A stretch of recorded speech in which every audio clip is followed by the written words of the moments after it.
বধু লিবার আচ্ছাই বধু লিবার তোমারা এরকম লিবার করলে তো আমার মারা সব কাঠি লাগিয়ে দিবে মারা শালা এখন এলো না একবার দেখি দাঁড়া শালা লিবার শালা কথা শুনছে না গো হ্যাঁ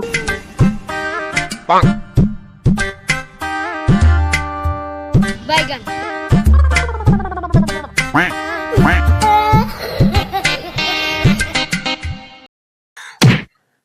আল্লাহ বধু লিবার আমার কাজ ছেড়ে দিয়ে আমার কাজের গোষ্ঠী ল্যাপটপ মেরে দিয়ে ফোন করা হচ্ছে মশলা কে দিবে লিপার বললে কেন? লিবার বলবো তোকে কি বলবো আম মিস্ত্রি বলবে, লিপার বলবে না। তো তোমার লিবারই ঠিক মতো করতে পারছি না তো মিস্ত্রি কবে হবে তো अल्लाह को 300 रुपये में तन भन लन नहीं चाहिए ऐसे जिंदगी। हाँ बोले जान শালা বধু লিবার রে আমার গোষ্ঠী ল্যাপটপ মেরে দিল আমার ব্যবসা তো উন্নতি দূরে থাকবে আমার গোষ্ঠী ল্যাপটপ মেরে হাতে দিয়ে দিল রে শালা লিবার দিকে না ঘাটালে যাবে